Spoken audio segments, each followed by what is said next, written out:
જગાભાઈ તમને મેં 2 દીથી ફોન કર્યો હોય ને ઓનલાઈન પૈસા 700 રૂપિયા નાખી દીધા કે 2 કિલો કોફી મને ઘરે પોગાડો યાર. તમે હજી મને ઘરે કોફી નથી પોગાડી. એલા ભાઈ મને કોઈ પૈસા નથી નાખ્યા યાર. તો તમે જગાભાઈ નથી બોલતા? જગાભાઈ તો બોલું. તો જગાભાઈ તમારા ખાતામાં મેં 700 રૂપિયા તો નાખ્યા યાર. હું મસ્તી કરો? તમે કોફી દેવા આવ્યા નહીં હજી. પણ કોણ કઈ કોફી એલા? તે મને કઈ કીધું જ નથી એવું. પણ તો હમણાં તો તમે કહો જગાભાઈ બોલું. મેં જગાભાઈને તો ફોન કર્યો હે કોફી હાટું. હા પણ હું જગાભાઈ જ બોલું હું. પણ ભાઈ મારે તમારી યાર આવી કોફીની કઈ વાત જ નથી થઈ યાર. અને મારા ખાતામાં કઈ પૈસા નથી આવ્યા. હવે હમણાં તમે બોલ્યા કે હા આવ્યા હે ખાતામાં પૈસા. અરે નથી આવ્યા એમ કીધું યાર. હું ખાલી જગાભાઈ બોલું એમ મેં હા પાડી ભાઈ. તો જગાભાઈ દુકાનવાળા નહીં?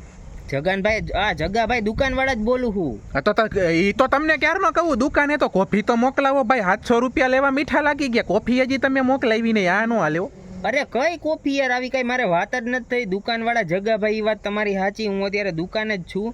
પણ દુકાને હો તો તમે તમારો હિસાબ ચેક કરો. હું તમને પૈસા તમારા મેં તમને પહોંચાડી દીધા. તમે લખ્યું હશે 700 રૂપિયા ભાઈને આવ્યા ને કોફી મોકલાવાની 2 કિલો. અરે ભાઈ મારે કપડાની દુકાન છે. કઈ કોફી ભાઈ મને કાંઈ નથી સમજાતું. તો જગાભાઈ વાલા તમે બાજુની દુકાનમાં હે અમારે જનરલ સ્ટોર ઈ નહીં? અરે ના મારે કપડાની દુકાન છે ભાઈ. પણ તો હું ટાઈમ પાસ કરો? પેલા કહો ને કે જગાભાઈ કપડાની દુકાન વાળો. અરે ભાઈ તમે કઈ બોલવા દો તો હું બોલું ને. તમે 700 રૂપિયા કોફી ને એમ જ કરો. તો રાખો બીજું હું હોય હવે તમારી વાહે ત્યાં અમે કોફી વગરના રહ્યા.